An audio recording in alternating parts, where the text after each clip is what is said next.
एक राजा ने अपने सैनिकों को सड़क के बीच में एक बड़ी चट्टान रखने के लिए कहा। चट्टान को बीच सड़क में रखवाकर राजा ने अपने सैनिकों से छुपकर उस चट्टान पर नजर रखने के लिए कहा।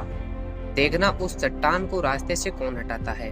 लोग उस जगह पर आते रहे और जाते रहे, लेकिन किसी ने भी उस चट्टान को रास्ते से हटाने की कोशिश नहीं की। उस चट्टान के पास से लोगों के गुजरने वालों में राजा के कुछ करीबी और शहर के बड़े व्यापारी भी शामिल थे, और उनमें से कुछ लोग तो राजा को ही कोसने लगते हैं कि क्या राजा है, चट्टान भी रास्ते से नहीं हटा सकता। लेकिन किसी ने उस चट्टान को रास्ते से हटाने का प्रयास नहीं किया।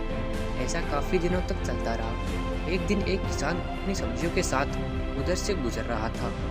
उसने चट्टान को रास्ते में पड़ा देखा और सोचा, सबको इस चट्टान की वजह से कितनी तकलीफ हो रही है। उसने अपनी मजबूत लाठी से उस चट्टान को एक तरफ धकेलने की कोशिश शुरू कर दी। काफी कोशिश करने के बाद उसने सड़क से चट्टान को हटा दिया। चट्टान रास्ते से हटाने के बाद किसान अपनी सब्जियों को उठाकर जाने ही वाला था कि अचानक उसकी नजर एक पोटली पर गिरी, जो ठीक उसी जगह पर पड़ी थी जहां से उसने उस चट्टान को हटाया था। उसने उस पोटली को खोलकर देखा तो उसमें सोने के कई सिक्के थे, और उन सिक्कों के साथ राजा का एक संदेश भी था, जिसमें लिखा था कि ये सोने के सिक्के उसके लिए जो इस चट्टान को रास्ते से हटाएगा। दोस्तों, बिल्कुल ठीक उसी तरह हम सबकी लाइफ में भी कई परेशानियां आती हैं।